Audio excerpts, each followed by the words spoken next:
area that Senator Durbin's been talking about, that Senator Cruz and I have introduced a bill that we call Protecting Communities and Preserving the Second Amendment Act. A section of that bill would establish law enforcement-run task forces along the southern border to combat cross-border gun smuggling.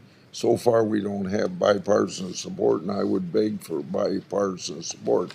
But this is partly an answer to the fact that under the Biden administration, they didn't implement the new rules that would work with the federal firearms licensees. It's a valuable source. That's a valuable source of intelligence for law enforcement community, and that effort was lost. Go ahead, Senator Cornyn. Thank you all for being here and for your service to the nation. It's critical work, but sometimes I feel like we're bailing a sinking boat.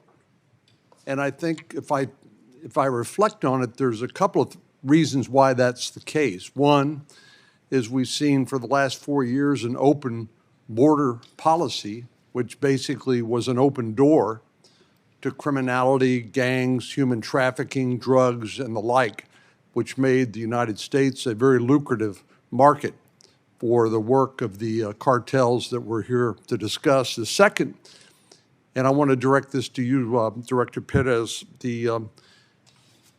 we have a partner, so to speak, in Mexico to deal with some of these issues, but in fact, corruption in Mexico is a long-standing endemic problem. One report recently said that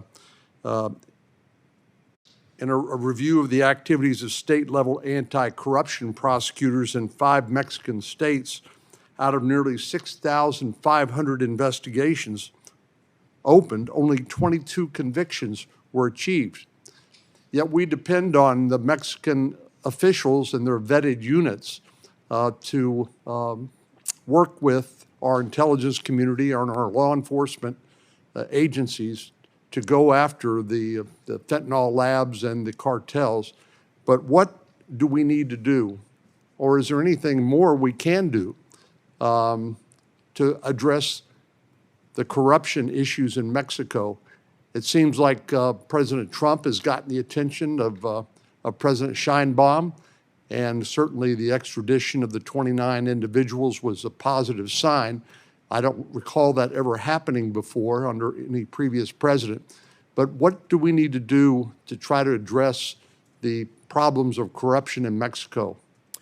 Thank you for your question, sir. While obviously corruption is a significant issue in Mexico and other countries that we work in, there's also a lot of cooperation. We continue to build on that cooperation. We have probably our largest legal attaché office for the FBI. Our largest international offices is throughout Mexico. We do work with vetted teams. We have our partners within Mexican law enforcement, as we do in other countries that we've trained, that we've vetted, work with and try to build bilateral cooperation and have had a number of successes. So again, corruption does exist. It is an issue. It is an issue we're aware of. We try to build on that capacity. That's part of our legal attaché, our overseas mission, is to build that capacity, build that trust. We've brought those vetted team officers, prosecutors to our academies in Quantico, Virginia, not just for Mexico, but from other countries to try to, again, build that capacity, work on these cases. I will say, sir, to highlight, including that extradition, we've had a number of other successes over the years in Mexico. Those successes come directly attributable to the cooperation with Mexico. So again, we want to try to build on the positive there, work through any of that corruption, work as best we can to try to build their capacity, and hopefully continue to work towards bilateral success. Mr. Stevens and Mr. Allen, do you feel like our ability to make progress in this area against the cartels should be dependent on cooperation of the Mexican government? Or are there things that the United States ought to be doing unilaterally to address this threat? Thank you for your question, sir. I think HSI is uniquely placed with some of the largest vetted units in Mexico, along with our attachés and the agents that we have down there.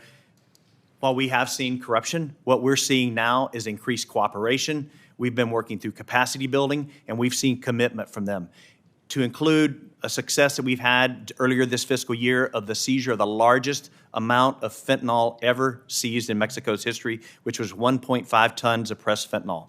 So we have had some successes in that space, and we're going to continue and try and build on that with our current attaché teams.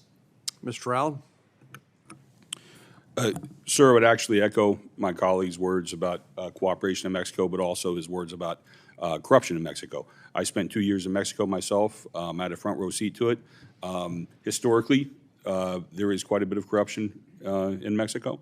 I am optimistic, though, with President Sheinbaum's administration, and especially Secretary Omar Harfuch leading the Mexican Security Department, whom we have a history with.